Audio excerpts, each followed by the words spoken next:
The Truth of Me by Patricia McLachlan. Dedication for Bob. Epigraph. This is a true story, the truest story ever. You may not believe it, your loss, but it's true. I have a witness. 1. All about me. My name is Robert. There are many Roberts before me, a family of Roberts. There are my uncles, my great-uncles, a grandfather and a great-grandfather, and on and on. I think of all those Roberts when I go to the ballpark and see a line of men waiting to go to the bathroom. All those Roberts. I am an only child. My parents call me Robert, and when they do, I feel like a child dressed up in a grown-up clothing. I'd rather be called Rex, or Bud, or Duke. Once I asked them if they could please have another child. My mother said, "Why would we want another child? We have you." How dumb is that? They did get me a dog from the shelter, a brown hound mix named Eleanor, Ellie for short. Ellie surprised us all by being obedient. She does everything we ask. Someone trained Ellie very well and then let her go. That makes me sad. Why would anyone do that? Ellie is my best friend. Actually, Jack and Lizzie from my class are good friends too. But they have gone to summer camp, off to swim in icy lake waters on cold mornings, to go on long hikes and forget their water bottles, to make lanyard bracelets that will unravel. They would rather go to Maddy's house with me. So Ellie and my grandmother Maddy are my two best friends for the summer. Most kids are best friends with their dogs. Not all kids are best friends with their grandmothers, but I am. My parents are musicians. My mother, I think, likes her violin better than she likes me. At least, she spends more time with her violin than with me. But that is the way of musicians, Maddy tells me. "That's my fault, Robbie. I gave her a quarter-sized fiddle when she was 7 years old to keep her from telling me what to do all the time," says Maddy. My father, named Robert, is a composer and a violist. He has 4 pianos. There's a very big Steinway that I played under when I was little. I used to hide my glasses of milk there because I didn't like milk. The milk curdled and was cleaned up by the housekeeper much later. She never told my mother. Maybe she didn't like milk either. My father has 2 baby grand pianos too, and a spinet, and a keyboard for traveling. Maddy says he is over-equipped. Maddy calls me Robbie, which I like, and she makes my parents nervous because of the stories she tells. I make my parents nervous too, which is another reason I love my grandmother. In school, we had to write a description about an actual event we witnessed. This is what I wrote about my mother auditioning a second violinist to play in her string quartet. Audition over. The second violinist who auditions wears the same dress as the first violinist, and if you can believe it, the same shoes. The first violinist cannot stop looking at her.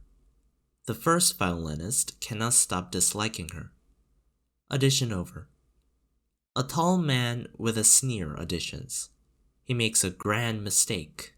He accuses the first violinist of being just a trifle flat. Audition over. A small woman with the body of a Jack Russell Terrier auditions. She hums. "You're humming," said the first violinist. "I'm not." "You are." "I'm not." "You are." "I'm not." "Are not." "Are not." Audition over. My teacher, Miss Cross, laughed a lot when she read it. but she didn't think it was true.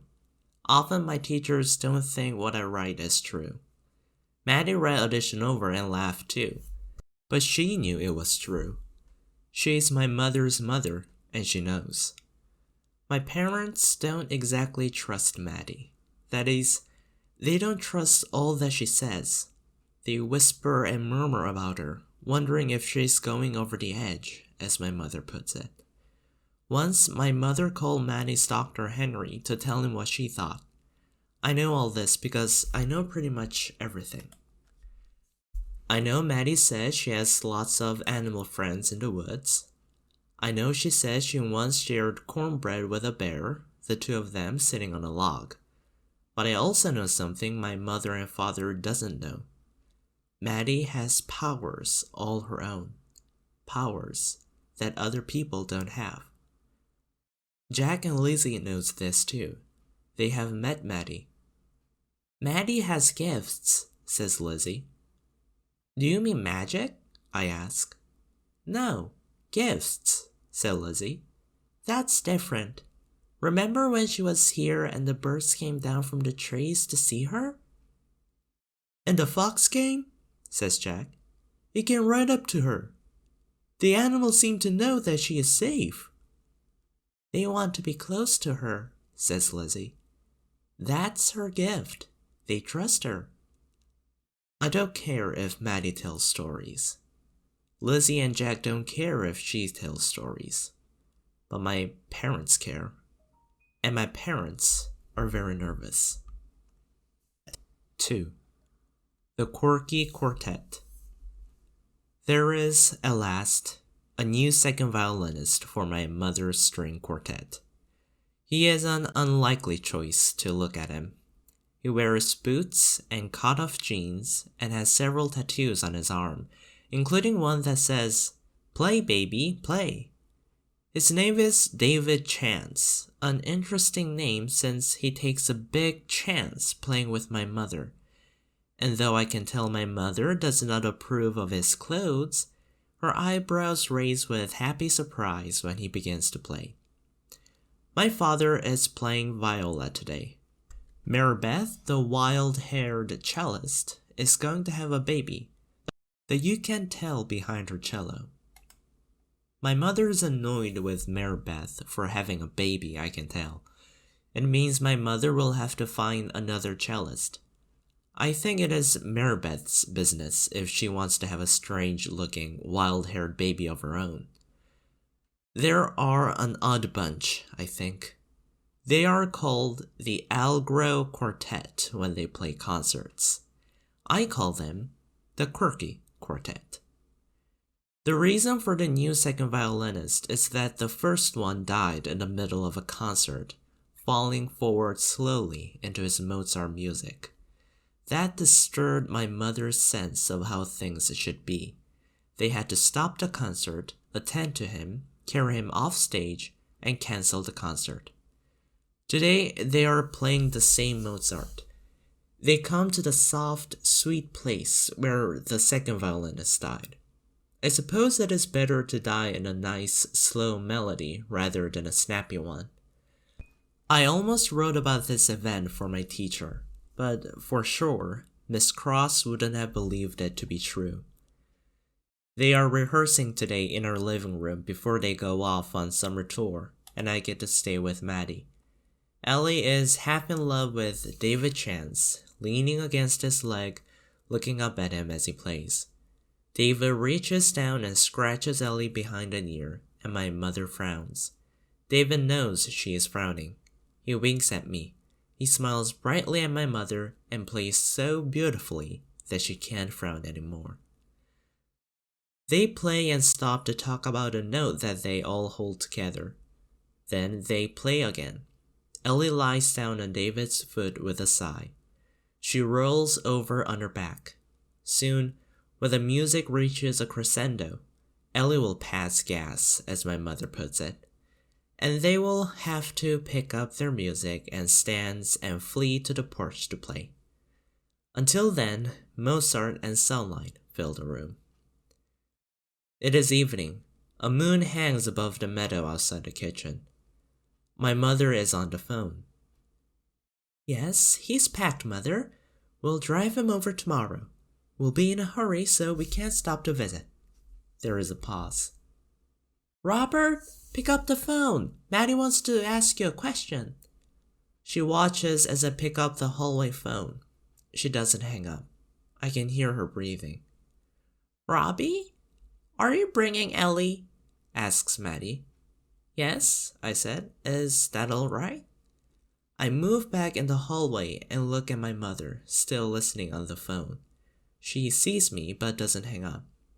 Is she friendly with other animals? Asks Maddy. Very, I said. She likes all dogs and cats and some rabbits that come around. Except for squirrels, I add. She chases squirrels. We'll have to work on that, says Maddy. Work on that? Still, my mother listens. I'll call you back, I say, suddenly angry. I hang up the phone and go into the kitchen, where my mother still holds the phone. I walk up to her and take the phone out of her hand and hang it up. You forgot to hang up, I say to her. She frowns at me, but I'm used to that. My father calls her from the other room. Judith, are you taking a case of Bose? She turns and leaves without saying anything. I pick up the phone and dial Maddy's number. Hello? It's Robbie. What I meant was, will Ellie be alright with animals in the wild? Asks Maddy. Yes, I say, hoping that somewhere in the house my mother is listening. My voice echoes in the kitchen. Yes, I say firmly. 3. Maddy. Maddy's house sits on a hill bordered by woods. My father drives the half-hour trip there, my mother lecturing me about keeping watch over Maddy. If she does anything strange, you can call Henry, says my mother. Maddy always does strange things, and my parents are leaving me for 2 months while they go off to play. If they were really worried, they wouldn't leave me, would they? I don't say that out loud. Henry, the town doctor, lives 4 houses down the road from Maddy. Maddy and Henry are friends, better friends than my parents know. Maddy and Henry eat dinner together at least 3 times a week. Usually Henry cooks. Maybe this would make Henry strange to my mother too. I decide not to mention that to my parents. Maddy's house looks like the house in Little Bear, one of my favorite books when I was little. It is a cottage with whitewashed plaster walls, big colorful braided rugs, lots of bookshelves of books, a fireplace, and overstuffed chairs. She has a big stove, but sometimes Maddy forgets to cook supper in time. Once we had donuts for dinner. I never told my parents that either. My mother and father are always cooking dishes with Swiss chard and couscous and beans and spices that are strange to me. Coriander, ginger, and cloves. There are many things that I don't tell my parents. Many things I don't say out loud. That means there are many things rolling around inside my head. We drive into Maddy's driveway. The car stops. Here, says my mother softly. Ellie jumps out of the car first and runs to Maddy's front door. Ellie remembers the donuts. Maddy comes out, tall and thin with short, spiky white hair. She wears jeans and boots. My parents don't get out of the car. My father leans out of the window to kiss my cheek, but he doesn't hug me. Maddy hugs me though, and waves goodbye to my mother and father and Mozart, who is living in 2 big suitcases in the back seat of the car. The printed music of Mozart, that is. Another suitcase carries some Beethoven and Schubert and some modern music I call Wickadility Piccadilly music. We'll call, says my father. Don't worry, we'll have fun, says Maddy. Bye, Robert, calls my mother. She doesn't look back when she calls to me. Her mind, I know, is already on the first concert, then the next, then the next. and all the concerts after that. She's gone, I say out loud. Yes, says Maddy, understanding that I don't mean that my mother is just driving away in the car. She is, repeats Maddy. Even though it is the beginning of summer, there is a small fire in the stone fireplace. Maddy likes a fire. Ellie likes it too. She edges closer and closer, stretching out on the huge bluestone hearth. Which room, Robbie? Asks Maddy. There are 3 bedrooms downstairs and a loft upstairs that I used to choose until I got Ellie. Ellie can't climb up the ladder and she is too big to carry. That one. I point to a small room that looks over the hill going up to the woods outside. There is a high bed with a patchwork quilt. Can you get up there, Ellie? I ask, patting the bed. In a quick movement, making it look easy, Ellie leaps up onto the bed and turns around twice and lies down. She can see out of the window from the bed, and her ears stand up as something she sees. I look out. Squirrels. Maddy watches Ellie carefully. I know what she is thinking. She is a very good dog, Maddy, I say. Maddy smiles. I know she is, but she is a hound. Hounds are known for hunting. She's well trained, I tell Maddy, and she's a mix. That mix is something special, and it is why I know she will be fine in the woods. I take a breath. With wild animals. And what is the mix? Asks Maddy. Stuffed dog, I say very seriously. After a moment, Maddy laughs for a long time. Okay, Robbie, says Maddy. I trust you. I trust Ellie.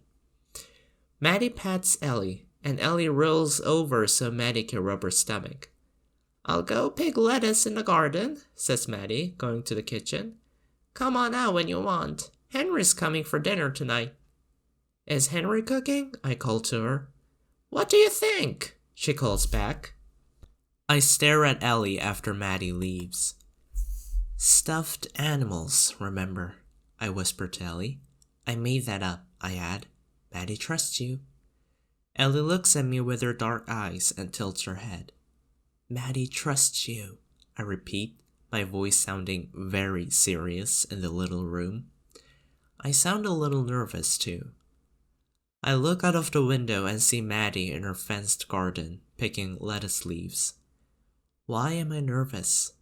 Because Ellie may not be good with the wild animals of the woods? Or because I'm afraid that there are wild animal friends of Maddy's in the woods? I sigh.